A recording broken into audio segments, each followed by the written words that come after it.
Wendy Graves' first attempt to kill her husband Tom is almost casual. It's the result of years of pent-up resentment, fatigue, and the quiet eroding rage that seeps into long, uneven marriages. And it starts on the night of a dinner party.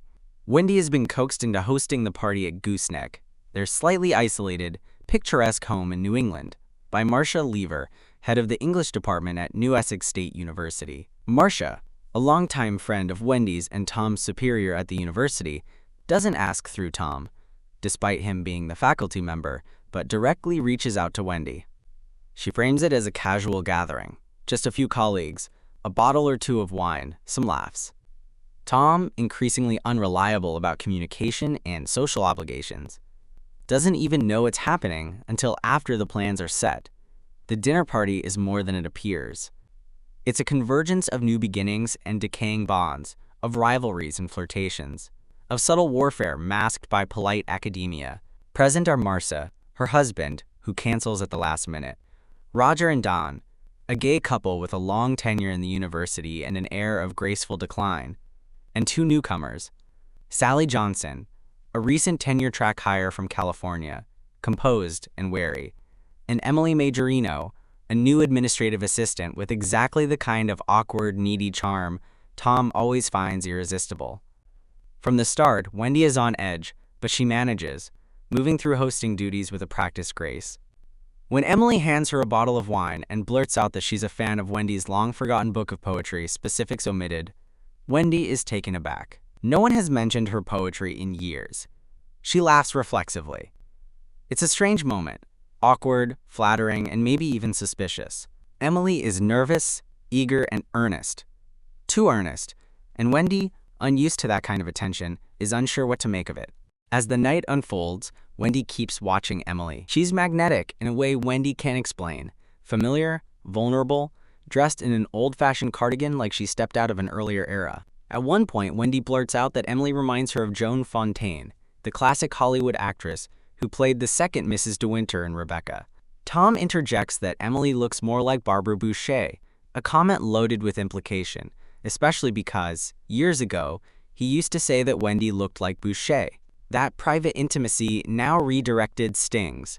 Wendy distracts herself by steering the conversation toward TV, cutting off Tom before he can launch into an esoteric film lecture. Her interruption isn't just social maintenance, it's self-defense, a coded reminder to herself, control the narrative or be swallowed by it. Later, as the guests lounge in front of the fireplace and whiskey dulls the edges of everyone's wit, Wendy notices Tom sidling up next to Emily. He's drunk, loud, boastful, towing the line of impropriety, but Wendy knows he won't cross it, not tonight.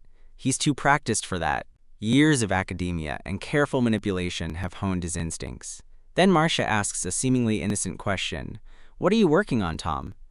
The answer changes everything. Tom admits, almost sheepishly, that he's working on a mystery novel, a book with a murder in it. Wendy feels a chill crawl up her spine. She doesn't need to ask questions. Her instincts scream.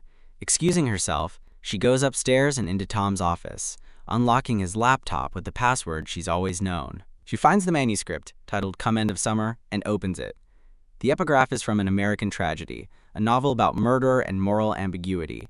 The quote hints at guilt, uncertainty, and justification. She reads the first paragraph and knows. Tom is fictionalizing their past, the past they had sworn never to speak of again. A shared, dangerous history tied them together like barbed wire. He had promised that it would remain buried. Now he was unearthing it, feeding it into his work, transforming their secret into art. Rage floods her, not just at the betrayal of trust, but the narcissism of it. The gall to believe he could control the narrative, make himself the protagonist of a tragedy where she had always known he was the villain. For years, they had lived under an unspoken agreement. Silence was safety. What they did once could never be exposed.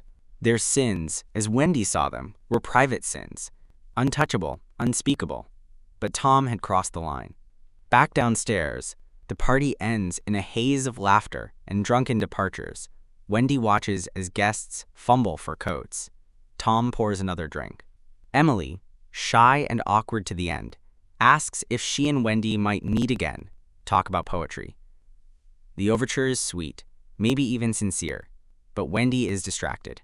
She smiles, agrees, but her mind is elsewhere, already spiraling into the weight of her discovery. After the guests are gone, Tom and Wendy sit in the dimming quiet, the jazz record spinning. He mimics playing piano, lost in his own haze. She realizes with crystalline clarity that she hates him. Not just dislikes, not merely resents, truly hates.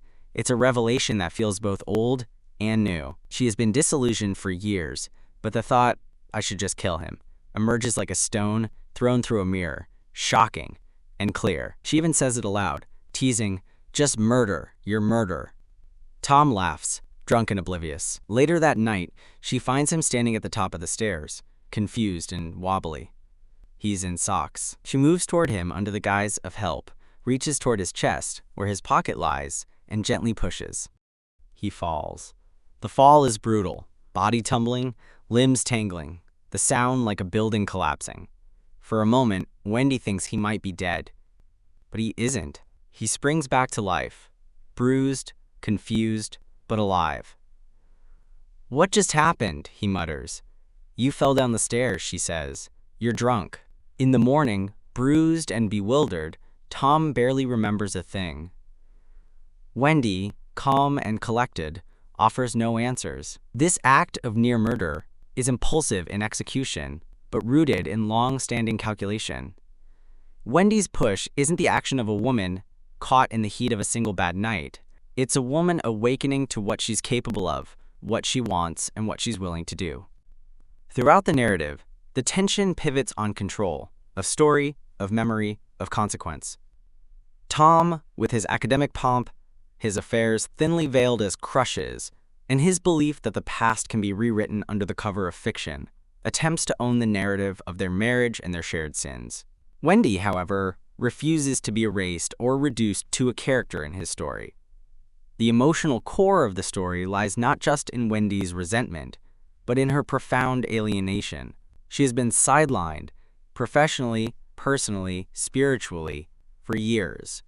Her poetry forgotten, her presence diminished to hostess and witness. Emily's admiration jolts her, not because of flattery, but because it reminds her of who she once was, someone to be noticed, someone with a voice. Emily is a subtle foil, timid, deferential, unformed. She is what Wendy might have been once, and what she now resents in others. Yet there is something dangerously magnetic about Emily, too. Is she just a nervous admirer of poetry, or a manipulative ingenue? Wendy isn't sure, but she sees clearly enough to recognize Tom's growing interest and how it might upend everything. In Tom's manuscript, Wendy sees the future. Betrayal, exposure, the collapsing of the careful boundaries she has fought to maintain. The novel becomes a symbolic weapon, a betrayal more intimate than infidelity. She cannot allow it to exist. The only question is how far she's willing to go to stop it. The story balances itself on psychological suspense, exploring the slow corrosion of marriage, the weight of unspoken history, and the precariousness of power within intimate relationships. It is not a thriller in the traditional sense, but rather a quiet study in domestic noir, with the real violence occurring in subtext, language, and memory. Wendy's first attempt at killing Tom is unsuccessful, but it marks the beginning of something irreversible. She has crossed her own line, broken her own unspoken rules, and now, the only path forward might involve going even further. The night of the dinner party ends with Tom alive, but only barely. What comes next will not be an accident.